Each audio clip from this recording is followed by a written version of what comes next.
सबसे पहले बात करेंगे बीजापुर की, जहां पर नेशनल पार्क में डीआरजी जवानों की नक्सलियों से मुठभेड़ की जानकारी है। मुठभेड़ में अब तक 2 नक्सली ढेर हुए, शव बरामद हो गए हैं, जानकारी मिल रही है। नक्सली कमांडर पापाराव की मौजूदगी पर यहां पर ऑपरेशन शुरू हुआ था, सर्च ऑपरेशन शुरू हुआ और ये बड़ी सफलता अब तक सामने आ चुकी है। घटनास्थल से 2 AK-47 राइफल भी बरामद हुई है। तो आप देख रहे हैं लगातार छत्तीसगढ़ से खास तौर पर नक्सलियों के खात्मे को लेकर सिलसिला जारी है, क्योंकि अमित शाह जिक्र कर चुके हैं 31 मार्च 2026 का कि ये वो आखिरी तारीख होगी जब लाल आतंक का अंत होगा।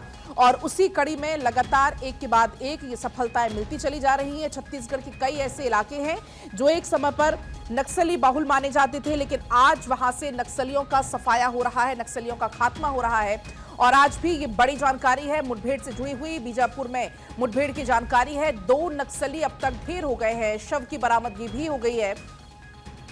दरअसल कुछ इनपुट्स मिले थे नक्सली कमांडर पापाराव की मौजूदगी को लेकर और इसी इनपुट के आधार पर सर्च ऑपरेशन वहां पर शुरू हुआ।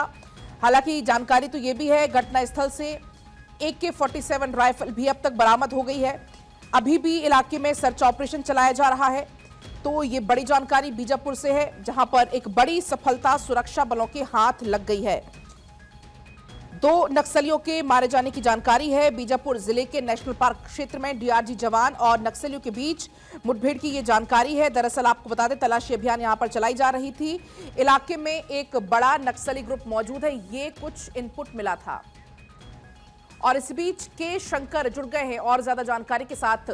के शंकर, क्या कुछ और जानकारी मिल रही है? क्या ये मुठभेड़ अभी जारी है? क्या और भी यहां पर नक्सलियों के छिपे होने की आशंका है?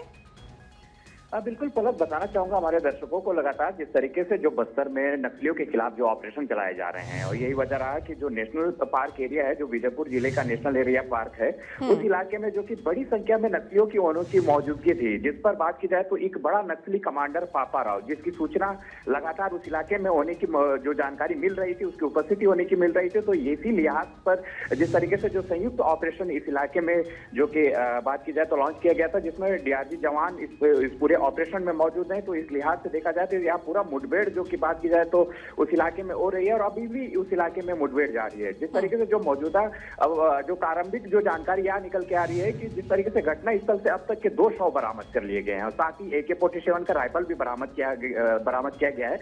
हालांकि उस इलाके में सुरक्षागत कारणों से जो कि जवानों की संख्या और जो एग्जिट लोकेशन है वो बताया नहीं जा रहा है, क्योंकि सुरक्षात्मक दृष्टिकोण से यह पूरी तरीके से इस ऑपरेशन को गोपनीय तरीके से रखा गया है। लेकिन उस इलाके में अभी भी नक्सलियों के खिलाफ ऑपरेशन जारी है और अभी भी उस इलाके में बड़ी संख्या में नक्सली होने की मौजूदगी थी और इस लिहाज से यह ऑपरेशन जारी है। जी बिल्कुल। और हमने देखा कि अभी हाल ही में बीजापुर से 52 नक्सलियों ने इस आत्मसमर्पण किया था और जो तारीख है 31 मार्च 2026, जिसका अमित शाह बार बार हर एक मंच से जिक्र करते हैं शंकर, वो तारीख नजदीक आ रही है और कहीं ना कहीं एक के बाद एक सफलताएं हमारे सुरक्षा बलों को भी मिल रही हैं। बिल्कुल पलक, जिस तरीके से देखा जाए तो कहीं ना कहीं जो केंद्रीय गृह मंत्री अमित शाह ने जो डेडलाइन तय किया है कि जिस तरीके से जो मार्च 2026 तक के पूर्ण रूप से भारत में नक्सलवाद का सफाया किया जाना है, उसी तर्ज पर डेडलाइन के तर्ज पर ही जो कि जो ऑपरेशन है उस पर जो कि ऑपरेशन को एक तरीके से दार मिलती गई और उस इलाके में जो जवान है वो पूरी तरीके से एक्टिव मोड होकर के जो कि नक्सलियों के खिलाफ ऑपरेशन चलाए जा रहे हैं। और लगातार समर्पण की बात की जाए तो बड़ी संख्या में जो कि नक्सली जो कि उन इलाकों में, उन मांद इलाकों में जो कि मुख्य धारा से जुड़े हुए है, तो यार लिहाज से भी देखा जाए तो कहीं ना कहीं एक तरीके से जो डेडलाइन तय किया गया है उसी तर्ज पर जो कि और वही उसी दिशा में कदम आगे बढ़ाते हुए यहाँ तमाम जो सुरक्षा बल हैं वो नजर आ रहे हैं। फिलहाल बहुत आपका शुक्रिया पूरी जानकारी के लिए।